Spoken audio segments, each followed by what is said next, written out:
After 21 days of trial, the opposing lawyers in the Donald Trump hush money trial have spent today appealing directly to the jurors.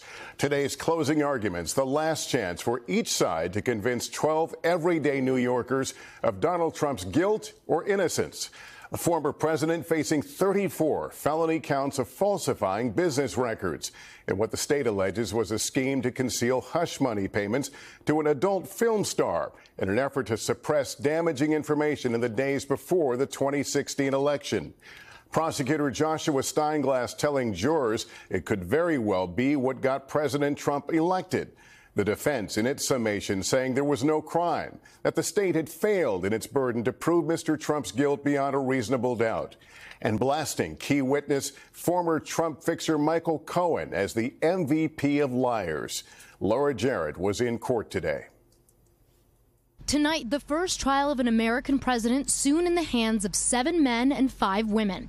Prosecutors closing their case, arguing former President Trump orchestrated a criminal conspiracy to influence the 2016 election, to pull the wool over voters' eyes, they say, by ordering the payoff of Stormy Daniels and then covering it all up.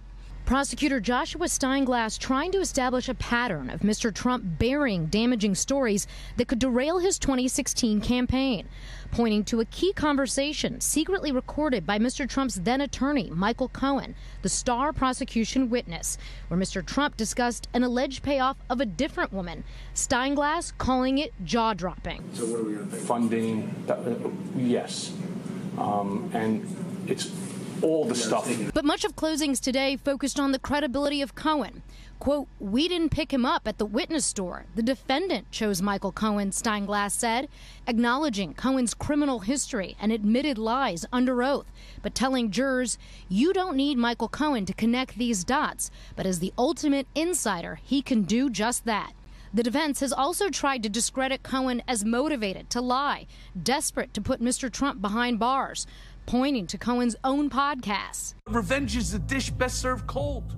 And you better believe I want this man to go down and rot inside for what he did to me and my family. But Steinglass took that head on, arguing today Cohen is understandably angry because Mr. Trump dropped him like a hot potato after the feds came calling in 2018, urging jurors to see this case not about Michael Cohen, it's about Donald Trump. In his closing arguments, Trump attorney Todd Blanche tore into the prosecution's case and its reliance on Cohen's testimony, blasting Cohen as the human embodiment of reasonable doubt, branding him the gloat, the greatest liar of all time, and the MVP of liars, saying he lied to Congress, judges, prosecutors, bankers, his family, adding he came in here, raised his right hand, and lied to each of you repeatedly, pointing to one of the trial's most dramatic moments when Cohen was confronted with phone records suggesting he never spoke to Mr. Trump about Daniels in an October 2016 phone call lasting just 96 seconds, but instead had called Mr. Trump's bodyguard to complain about a teenage prank caller. Blanche arguing today, he told you he spoke to President Trump. That was a lie, and he got caught red-handed. That is perjury. Blanche striking at the heart of the 34 low-level felony counts Mr. Trump faces for allegedly falsifying his business records, arguing none of the invoices, vouchers, or checks were false, saying the legal retainer language on the records wasn't criminal or sinister, but merely generated by accounting software at the Trump Organization, and there was nothing wrong with it. President Trump is innocent, Blanche said. There is no crime, period. This is not a trial that should happen. It's a very sad day. This is a dark day in America. Laura, let me ask you about the length of the prosecution's closing argument. It's a bit unusual.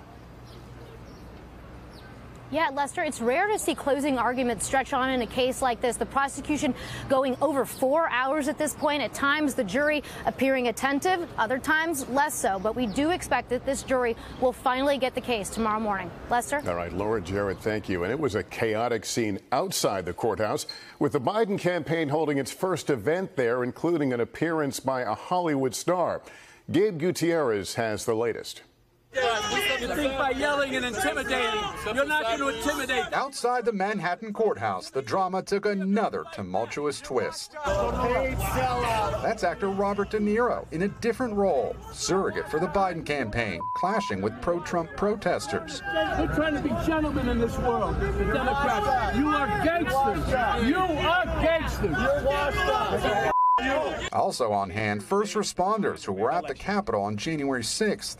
Donald Trump is the greatest threat to our democracy. This event, a sharp change for the Biden campaign, which had largely avoided the trial since it began 6 weeks ago. If Trump returns to the White House, you can kiss these freedoms goodbye that we all take for granted. With many Democrats nervous about the state of the race less than a month before the first presidential debate, NBC News was first to report the Biden campaign is deploying a more aggressive strategy to define Mr. Trump to voters as a threat to democracy and the architect of repealing Roe v. Wade. The former president's family firing back, blasting the Biden team for holding an event near the courthouse. Right across the street tells us exactly what we all knew all along, that it is a political persecution. It is a witch hunt. The White House is considering whether the president would speak publicly here after the trial ends. Sources familiar with the discussions tell NBC News that has yet to be decided. Lester? Gabe Gutierrez, thank you. Thanks for watching. Stay updated about breaking news and top stories on the NBC News app or follow us on social media.